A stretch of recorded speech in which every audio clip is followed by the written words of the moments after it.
શાંતિ મંત્રથી પ્રાર્થના કરી આપણે કાર્યક્રમની શરૂઆત કરીએ છીએ. દીકરીઓ શાંતિ મંત્ર કરશે.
બાલવા શ્રી સ્વામિનારાયણ મંદિર ટ્રસ્ટ, બાલવા દવાખાના અને શ્રી સ્વામિનારાયણ હાઈસ્કૂલ બાલવા સર્વ ગામ વતી બેન શ્રી ડૉક્ટર નિશા પટેલ અને ડૉક્ટર સૌમિલ પટેલનું આપણે હાર્દિક સ્વાગત કરીએ છીએ.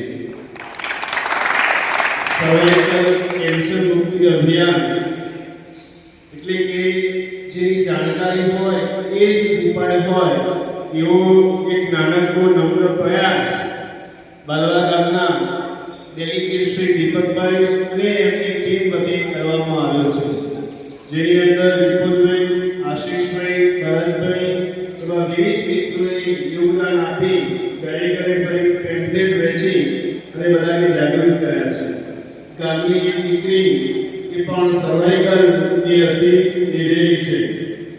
સુરક્ષિત અને અસરકારક છે અને 9 થી 45 વર્ષ સુધીના બહેનો આ રસી લઈ શકે છે. વધુ સમય ન લેતા આપણા આંગણે બેન શ્રી પધારેલા છે, તો આપણે ડૉક્ટર નિશાબેનનું શાંતિ સ્વાગત દીપકભાઈ કરશે.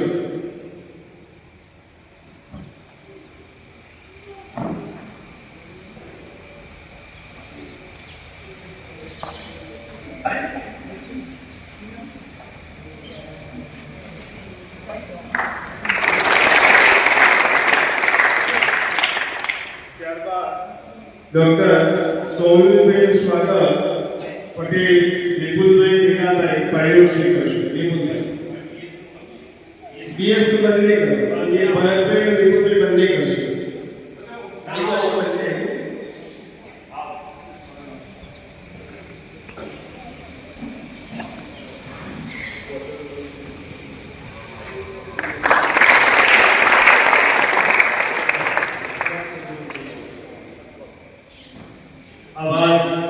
હવે વધુ વિલંબ ન કરતા હું બે શ્રી વિનંતી કરીશ કે તેઓ આપણને સર્વાઈકલ કેન્સર મુક્તિની રસી વિશે માહિતી અને માર્ગદર્શન આપશે. સૌથી પ્રથમ દરેક મારા જય સ્વામિનારાયણ થોડું મોડું કરવા બદલ બહુ સોરી. સૌપ્રથમ બધા અગ્રણીઓને, સ્પેશિયલી પ્રિન્સિપલ સાહેબ, કલાભાઈ અને ભરતભાઈ, દીપકભાઈ, બધાના નામ મને નથી ખબર, એટલે દરેકને મારા વતીના જય Swaminarayan. Thank you so very much કે આવો એક પ્રોગ્રામ કરવા માટે, કારણ કે અવેરનેસ હશે ને તો આપણે આગળ જતા બધી પેઢીઓમાં સારી વસ્તુ થશે. ગવર્મેન્ટ બહુ બધું કરે છે અને બધા નવા નવા લોકો બી આવી રહ્યા છે, અને જ્યારે આપણને ખબર જ નથી હોતી ને તો આપણે કોઈને જણાવી નથી શકતા. ઘરનો મેઇન પાયો પણ છે સ્ત્રી, બરાબર? નારી જો તંદુરસ્ત અને નારી જો સજાગ તો ઘર આખું સજાગ. પુરુષને ગમે તેટલી ખબર હોય, પણ જો નારીને નહીં ખબર હોય ને તો આગળ જતા કશું નહીં કરી શકે. પુરુષ કોઈને કહી નહીં શકે કે આ કરો, પણ સ્ત્રીને ખબર હશે ને તો એની દીકરી, એની વહુ, એની બેન, એની નણંદ, એની સાસુ દરેકની તબિયત સારી થશે. એટલે તો આપણે એમ કહેતા નારી તું નારાયણ, બરાબર? તો આના માટેનો આ સ્પેશિયલ પ્રોગ્રામ છે. હવે સૌપ્રથમ કેટલાક કેન્સર વિશે ખબર છે.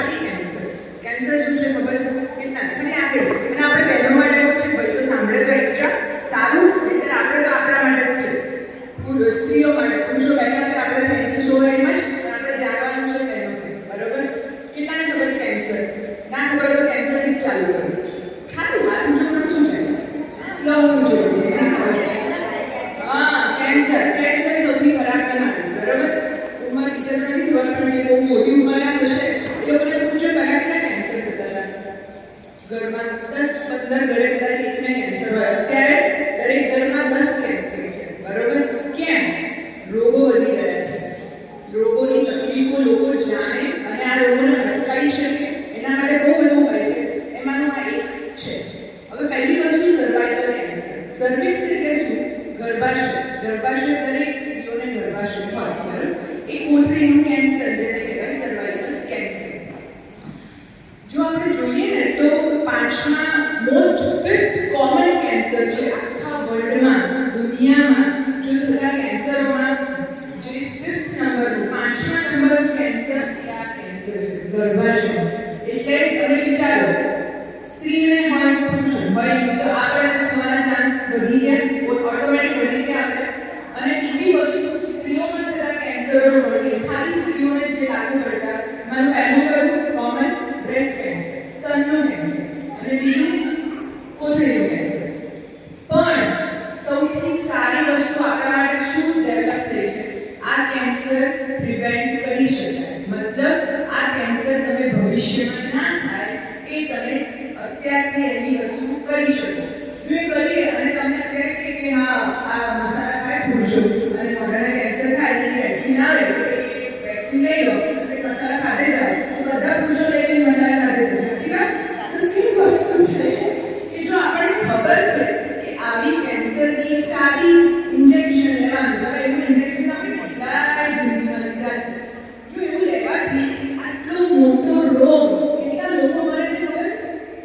ઇન્ડિયામાં દર વર્ષે 1.5 લાખ લોકોને સર્વાઇકલ કેન્સર થાય છે.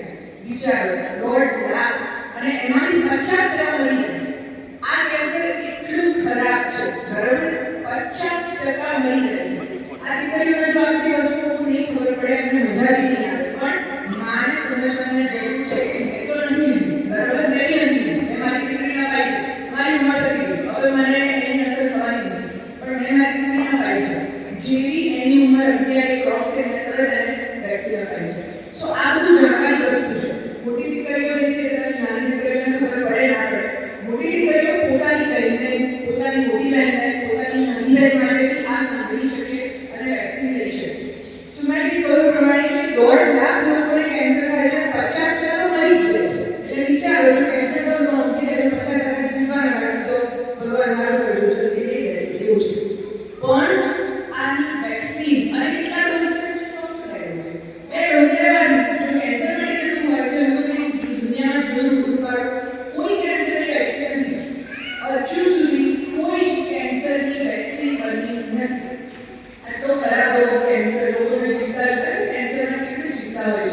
કીમોથેરાપી લો, ઓપરેશન કરાવો, રેડિયોથેરાપી લો, હાર્ટ નીકળી જાય, ઘરનું બધું ઠીક છે ગવર્મેન્ટ મફતમાં કરી આપતી હોય પણ ટોપિક આપણે તો સમજવાનું કેન્સર થાય તો એ બધું જો પ્રિવેન્ટ થઈ શકે અત્યારથી અને હા પછી તમે એમ કહો કે 50 વર્ષ જ્યારે કેન્સર થશે ત્યારે વેક્સિન લઈ લઈશ તો અસર થવાની નથી.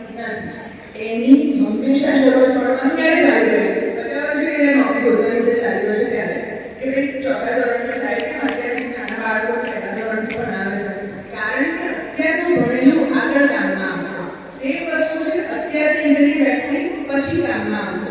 જો અત્યારે નહીં કર્યું તો પતી ગયું. પછી તો જિંદગી પૂરી ગઈ થાય જોઈ જશે પછી જવાબ.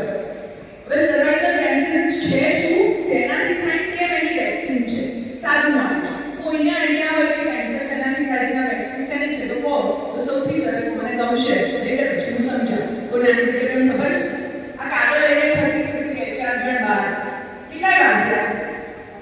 કોઈ ગુજરાતમાં લખ્યું સાહેબ હા કાગળ ના જોડે વાંચ્યું શું વાંચ્યું?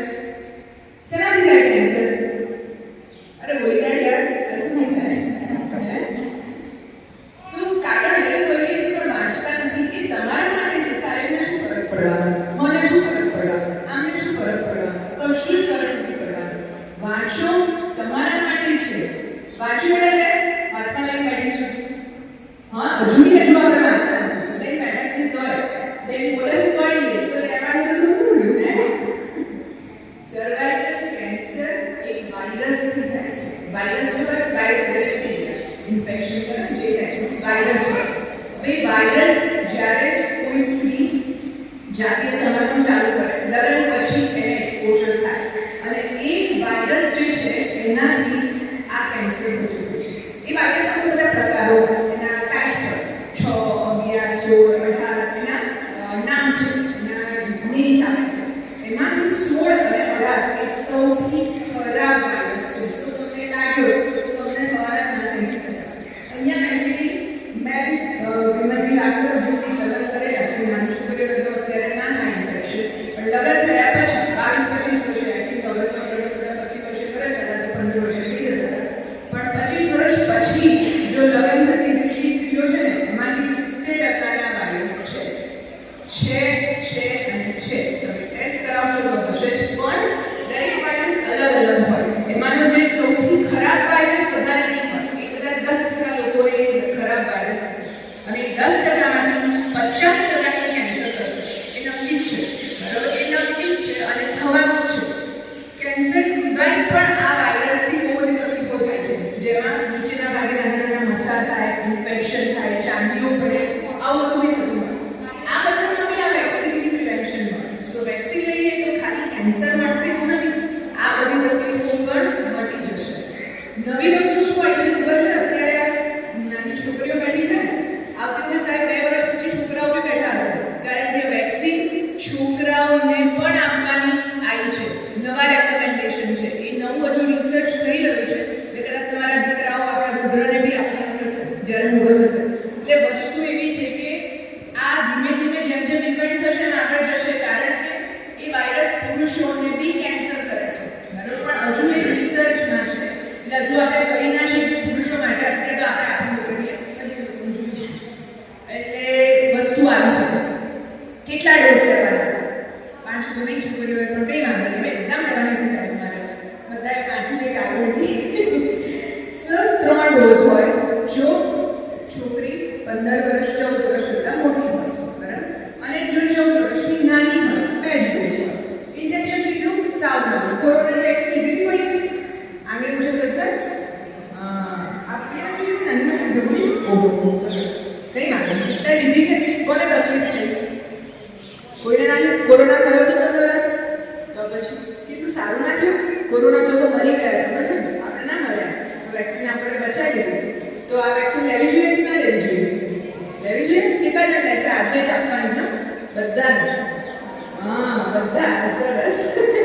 તો આજે આપણે નથી બેઠી, એમને ઈચ્છા નથી લાગતી એવું. ઠીક છે. સો જ્યારે 9 થી 14 વર્ષની આપણી દીકરીઓ હશે તો 2 ડોઝ લેવાના. યાદ રાખજો, જેથી જ્યારે બી લેવાની થાય તો ભૂલો નહીં. કેલેન્ડરમાં લખી રાખવાનું કે આજે મેં લીધી અને બીજો ડોઝ ક્યારે લેવાનો? 6 મહિનાની અંદર ગમે ત્યારે લઈ લેવાનો. યાદ કરીને લઈ લેવાનું. વેક્સિન બહુ બધી પ્રકારની આવી છે, એટલે કઈ વેક્સિન તમે લીધી છે એ બી લખવું જરૂરી છે. એક ઇન્ટરનેશનલ વેક્સિન બી છે અને એક આપણી ઇન્ડિયાની બનાવેલી વેક્સિન છે. ઇન્ડિયાની બનાવેલી જે વેક્સિન છે, જેણે કોવિડની વેક્સિન બનાવી હતી એ જ કંપનીની વેક્સિન છે. એટલે એ લીધી છે કે કારણ કે બંને તમે અલગ અલગ લઈ શકો નહીં. જો પહેલા આ લીધી તો આ લેવાની, આ લીધી તો આ લેવાની. કોવિડમાં બી કઈ વેક્સિન હતી ખબર છે? પૂછતા હતા. કોવિશિલ્ડ હતી અને બીજી તો કઈ લીધી છે તમે? તો એ પ્રમાણે વેક્સિન લેવાની. ક્યાં સુધી લઈ શકો? પેલા દાદી લેવાય ના લેવાય, બરાબર? 40 વર્ષ સુધી કહેવાય છે કે વેક્સિનની અસર થઈ શકે, પછી એની અસર થાય અને એટલે 40 વર્ષ સુધી લેવી હોય તો લઈ શકાય. સો 14 વર્ષ પછીથી 40 વર્ષ સુધી 3 ડોઝ. એક આજે લીધો, બીજો મહિના 2 મહિના પછી અને ત્રીજો 6 મહિના પછી. હવે કોઈ દીકરી ભૂલી ગઈ તો શું કરવાનું? કંઈ વાંધો નહીં, જ્યારે યાદ આવે. જરૂરી નથી કે 2 મહિને જ લેવી, 3 મહિને બી લઈ શકે, 4 મહિને બી લઈ શકે, પણ 3 ડોઝ પૂરા થવા જરૂરી હોય. 6 થી 8 મહિનામાં 3 ડોઝ થઈ જવા જોઈએ. ટાઈમ નક્કી નથી કે આજે 22 તારીખે લીધી તો આવતી વખતે 22 જ લેવી જરૂરી છે. આગળ પાછળ લઈને પણ પૂરી કરવી. જો લેવી છે તો પૂરેપૂરા ડોઝ લેજો, અધરવાઇઝ એની ઇફેક્ટ આવશે નહીં. એટલે પૂરા ડોઝ લેવડાવવાની અને લેવાની જવાબદારી કોની? મા બાપની નહીં, દીકરીઓની પોતાની. ભણતી થઈ ગઈ, પોતાની જવાબદારી કોણ યાદ રાખીને લેશે? આપણે પોતે. મમ્મી તો યાદ રાખશે જ, પણ આપણે બી યાદ રાખીને વેક્સિન લઈશું, બરાબર? એક હવે નવી નવી આનાથી બિલીફ્સ હોય છે, બધાને તકલીફો હોય કે આ વેક્સિન લેવાથી પીરિયડ્સમાં પ્રોબ્લેમ થાય ના થાય. આને અને પીરિયડ્સને કોઈ લેવા દેવા નથી. એવું કેમ કે દીકરી નથી માસિકમાં થતી તો લેવાય? હા તો લેવાય ને. પીરિયડ્સ આવતા હોય કે ના આવતા હોય વેક્સિન તો લઈ શકાય. કોવિડના જેવું જ છે. કોવિડ વેક્સિનમાં આપણે પૂછતા હતા કે દીકરીને પીરિયડ નથી આવતા તો ના લેવા, અને કોઈ લેવા દેવા નથી. એ લેવાથી માસિકની તકલીફ પણ ના થઈ શકે. માસિકમાં લઈ શકાય, ચાલુ પીરિયડ્સમાં લઈ શકાય. સ્કૂલમાં કેમ્પ હોય અને દીકરીઓને બધાના પાતી હોય તો કે ના મારા પીરિયડ્સ તો નહીં લેવાય, ના એવું ના હોય, ગમે ત્યારે લઈ શકાય, જ્યારે ઈચ્છા થાય ત્યારે લઈ શકાય. એનાથી બાળકો રહેવામાં તકલીફ થાય ના થાય, બિલકુલ ના થાય. કારણ કે આ વાયરસની વેક્સિન છે. વાયરસને અને બાળકોને કોઈ લેવા દેવા નથી. પણ બીજી કોઈ તકલીફો જેમ કે વાયરસ સિવાય પેટામાં ઇન્ફેક્શન થયું કે બીજા કોઈ એના લીધે બાળક ના રહે તો અલગ વસ્તુ છે. પણ આ વસ્તુ મેન્શન કરવાની જરૂર હોતી નથી કે મેં વેક્સિન લીધી છે એટલે મારે બાળક રહેવામાં તકલીફ થાય છે. ગર્ભાશયનું કેન્સર થઈ શકે, હા, વેક્સિન લીધા પછી પણ થઈ શકે, પણ એની શક્યતાઓ બહુ જ ઓછી. બરાબર, ધારો કે જેને વેક્સિન નથી લીધી એને તમારી શક્યતાઓ ગણો તો કેટલી? 40%. અને બેન કે જેણે વેક્સિન લીધી છે એને થવાના ચાન્સીસ કેટલા? 4%. બરાબર. સો એટલો ડિફરન્સ છે વેક્સિન લેવામાં અને વેક્સિન નહીં લેવામાં. જેટલી નાની ઉંમરે વેક્સિન લેશો એટલું એનું પ્રોટેક્શન વધારે છે. જેટલી મોટી ઉંમર થશે અને લેશો તો પ્રોટેક્શન ઓછું છે.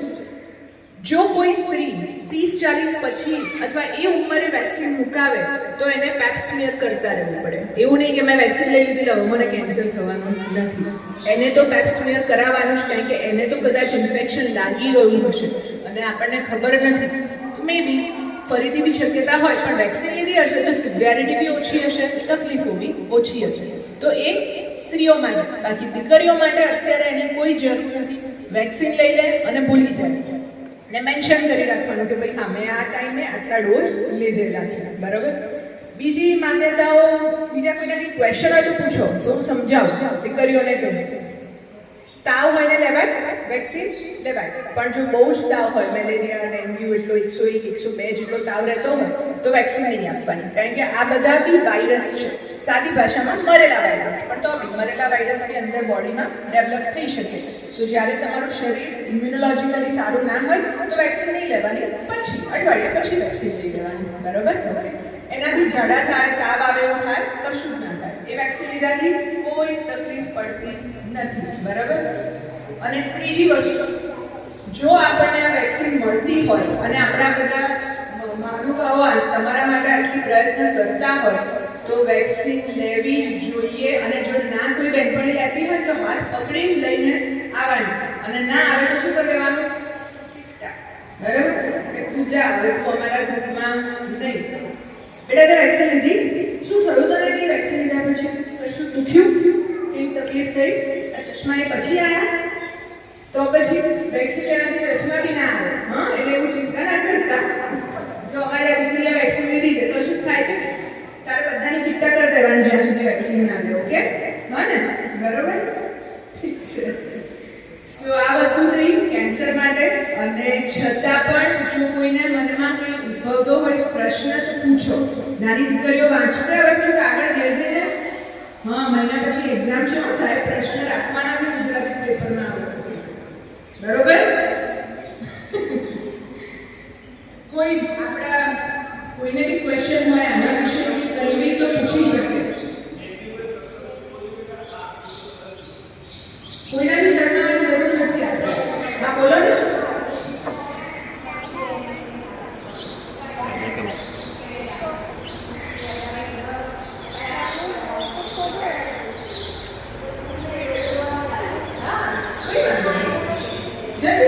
કેન્સર એટલે ડરી જવાની વસ્તુ જ નથી હોતી. કેન્સર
વેક્સિન બહુ જ મોંઘી છે. જે ઇન્ટરનેશનલ વેક્સિન છે એ તો બહુ જ તમને 4-5 હજારની વેક્સિન હોય છે. એવા 3 ડોઝ અથવા 2 ડોઝ હોય 10 થી 15 હજારનો ખર્ચો હોય. બીજી જે વેક્સિન જે ઇન્ડિયામાં બનેલી છે એ 2000 ની છે. એટલે તમે 3 ડોઝ પણ તો 6000 થાય અને બાકી 2 ડોઝ ઉકેલીને કરો તો 4000 થાય. પણ ગવર્મેન્ટ અને સારી રીતે તમારા માટે બહુ ઓછા દરે વેક્સિન ફ્રીમાં કેવી રીતે આપવાના છીએ. જો ફ્રીમાં કેન્સર દવા મળતી હોય તો પહેલું ઝીરોમાં જ પડતી મને ટાઈમ કારણ કે ફ્રીમાં મળે છે અને પછી કેન્સર ના થાય.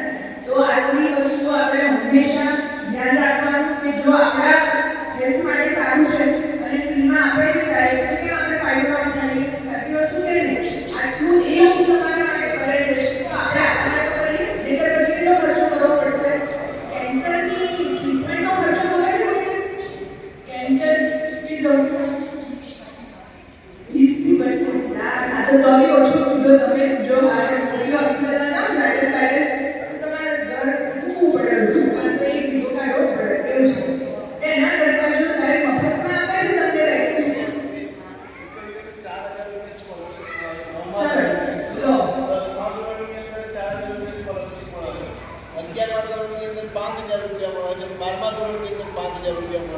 કેટલી દીકરીઓના ખાતામાં તો હમણાં 4,000 રૂપિયા આવ્યા બેટા તો એ ઉપાડવાના નહીં આવે.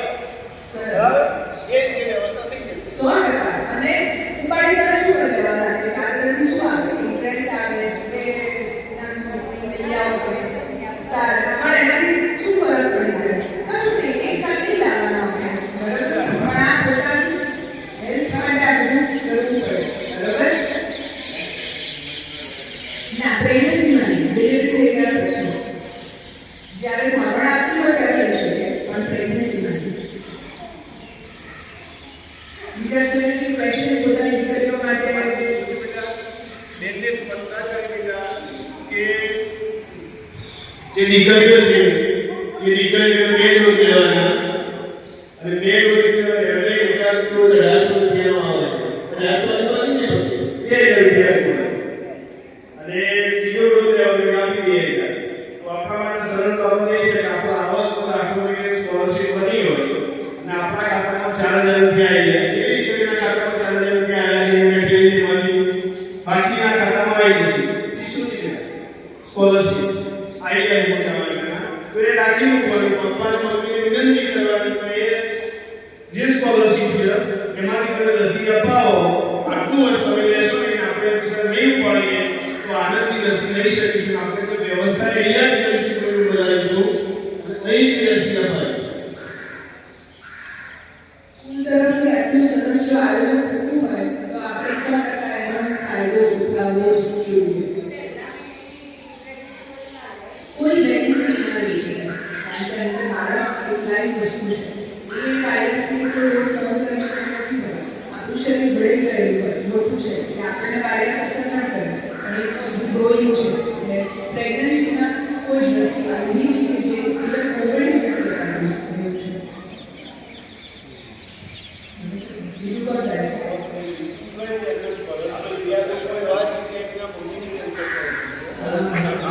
એની જર્ની ખાલી કહો બરાબર.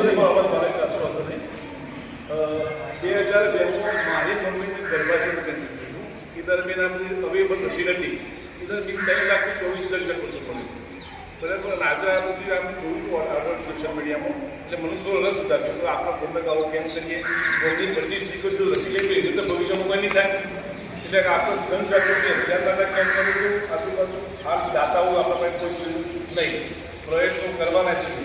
ના તો સાહિત્ય વાત કરી શિષ્યોના ફંડમાંથી પણ આપણા રસી દરેકને લેવાની જિંદગીમાં તો કોઈ જીવનનું ગર્ભાશય સલામતી એવી દીકરીનું લઈ થાય એટલે આ બધું લેવાનું અને આજુબાજુ બધું કહેવાનું છે. કાર્યક્રમનું જેને આયોજન કર્યું છે ઘેર ઘેર જેને પેમ્ફલેટ વેચ્યો છે બેનનો સંપર્ક કર્યો છે પોતાનું કશું જ નહીં પણ છતાંય લાવો આપણા ગામનો ફાયદો થાય આપણા ગામની દીકરીઓનો ફાયદો થાય. તો એવા વિપુલભાઈ ભરતભાઈ અને દીપકભાઈ ડેલીગેટ આ 3 જણા એ સ્વરાનું સન્માન કરશે બેનના હસ્તે. સ્વરા જેને રસી લીધી છે આવો 3 મિત્રો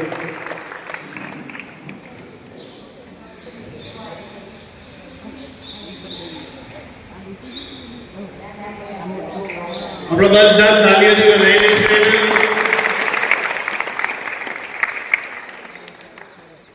આભાર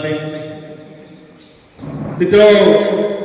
દીપકભાઈ, ભરતભાઈ અને વિપુલભાઈ એમની ટીમ મેં સતત 15 દિવસથી બધાને જાગૃત કરે છે, બધાને બોલાવે છે, બધાને વાત કરે છે. ખરેખર આ યશના ભાગીદાર એ લોકો છે. તો આવો વિપુલભાઈને સાંભળીએ. વિપુલભાઈ. બોલો સ્વામિનારાયણ ભગવાનની જય, અર્બુદા માત કી જય, વેરઈ માત કી જય.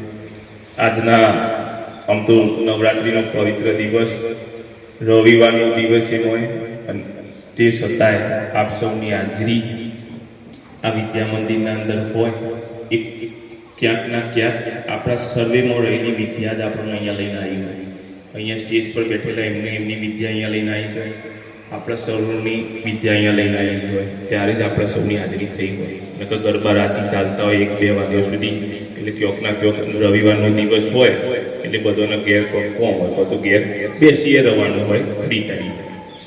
તેમ છતાંય વિદ્યા એ આપણા અંદર રહેલી બેનના વિષયનું સ્પર્શ નહીં કરું, કારણ કે બેને બધી માહિતી આપી દીધી છે, પણ હું જનરલ વાત કરું. વિદ્યા આપણા અંદર રહેલી એ જાગૃતિ લાવે, અને જાગૃતિ એ પરિવર્તન લાવે. એટલે દીપકભાઈનું બીએસ એ લોકોએ બીએસનું યોન વિચાર આવ્યો હતો, કારણ કે બીએસના માતાને આ રોગ પહેલાં થયેલો, એટલે વિચાર આવ્યો. એ વિચારમાંથી દીપકભાઈને જાગૃતિનું અભિયાન લીધું, બંનેને મળી અને પરિવર્તન લાવવાની એમની કોશિશો. જ્યારે વાત થતી હતી આ કાર્યક્રમ કરવાની, એટલે બેન એવું હતું કે સંખ્યા મળશે નહીં મળે, લોકો આવશે, કારણ કે વિષય બહુ નાજુક છે, ગંભીર છે, અને આર્થિક થોડી એની માગણીઓ વધારે હોય, એટલા માટે વિષયને પરિપક્વતા હોવી બહુ જરૂરી છે. પણ છતાંય આપણે એ વિષયને પકડવાની એટલા માટે જ કોશિશ કરી કે ક્યાંક ના ક્યાંક આપણે શરૂઆત કરવી પડશે. ભલે 1-2 લોકો, જેમ કે સ્વરાન એના પિતાને કીધું તો સ્વરાના પિતા આ વાતનું સીધી લીટીમાં એગ્રી કરી દે. આજથી આ 6 મહિના પહેલાંની વાત છે. તો એ વાતની ગંભીરતા એમને લીધી અને એમને જાતે જ પહેલ કરીને સ્વરાનું વેક્સિનેશન કરાવી દીધી. એટલે આ રીતના આપણે શરૂઆત કરીશું તો ક્યોંક ના ક્યોંક આજે નહીં તો કાલે નહીં તો પરમ દિવસે તો આવનારા વર્ષોમાં આપણને સફળતા મળશે. એટલે એવી કોઈ ચિંતા કરવાની જરૂર નથી કે ભાઈ આજે બહુ ધીમે આપણે શરૂઆત કરી રહ્યા તો ચાલુ જઈને સફળ થઈશું. એટલી બધી અત્યારે હાલ આપણે વિચારવાની જરૂર નહીં. આ બાજુના જે સમાજો છે, ખાસ કરીને પટેલ સમાજ, તો એમાં આ વાતની 80% સાક્ષરતા આવી જઈ છે. 80% સાક્ષરતાની સાથે સાથે લગભગ એમને 40-50% વેક્સિનેશન પણ કરી દીધેલું છે.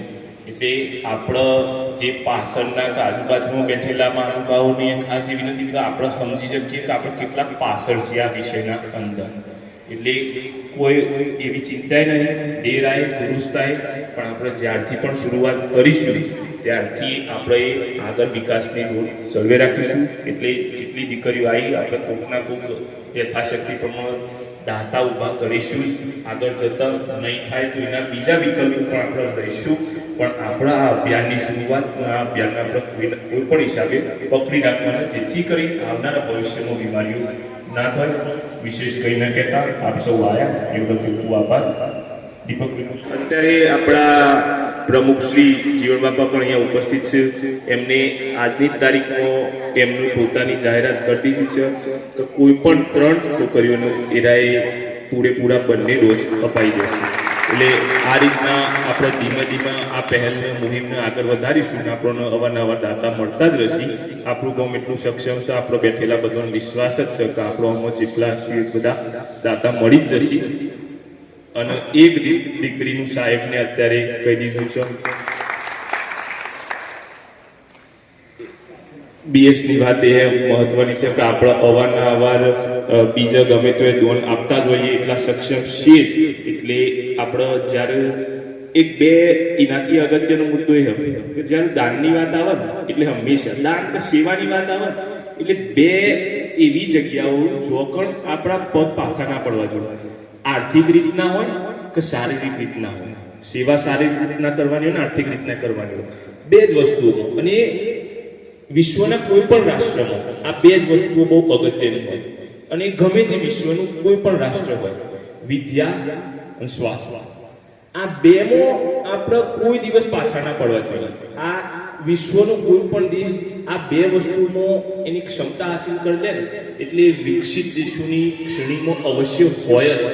એટલે જ આપણા પશ્ચિમના દેશો આજકાલ જોઈ રહ્યા કે એ લોકો કેટલા વિકસિત, જેમ બેને કીધું જર્મનીની અંદર તો બેન જર્મન કન્ટ્રીઝના અંદર તો ઓલમોસ્ટ યંગ છોકરાઓએ આ વેક્સિન લઈ જ રહ્યા છે. એટલે નો ડાઉટ એ રિસર્ચના અંદર પણ તો પણ એ લોકો આપી રહ્યા. એટલે મહિલા આવનારા દિવસોમાં 100% આપણા છોકરાઓને આપવી જ પડશે આ વેક્સિન.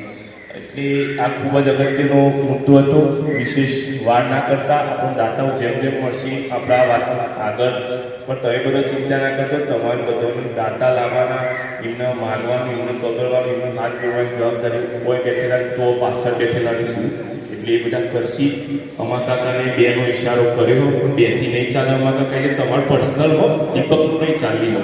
હા એક ઘરમાંથી તમારા બે અમા કાકાના બે દીકરીઓ એ પણ આપણને સાથ સહકાર આપશે. એ રીતના ખૂબ ખૂબ આભાર. આશીષ. અત્રે અમારા ગામની જે સુધારાત્મક અભિયાનની ટીમના આમંત્રણને માન આપી અત્રે જે આપણે સર્વાઇકલ કેન્સરના કેમ્પેઇનની આયોજન કર્યું, તો એમાં સર્વાઇકલ કેન્સર અને એની વેક્સિન એની સુસ્પષ્ટ માહિતી બહુ રસાળ શૈલીમાં ડૉક્ટર સાહેબે આપણને આપી છે. એ બદલ અમે ગામ વતીથી માનનીય સાહેબશ્રીનો ખૂબ આભાર વ્યક્ત કરીએ છીએ અને અપેક્ષા રાખીએ છીએ કે અમારી ટીમે તો આજે હાથ કર્યો, ગામનો એમનો સપોર્ટ મળશે અને આને આ સુધારાત્મક અભિયાન સમયે જતાં બહુ વિશાળ પાયે આપણે કરી શકીએ અને આમાં આગળ વધીને દીકરીઓના એક ઉજ્જવળ ભવિષ્યનું નિર્માણ થાય એવી આપણે પ્રયત્ન કરીશું પૂરેપૂરો. અને એ બાબતે અમારો પૂરેપૂરો સહકાર રહેશે. સાથે સાહેબશ્રીએ આપણને સહયોગ કરશે એ જ અપેક્ષા. ખૂબ ખૂબ આભાર સાહેબ આપનો. ધન્યવાદ.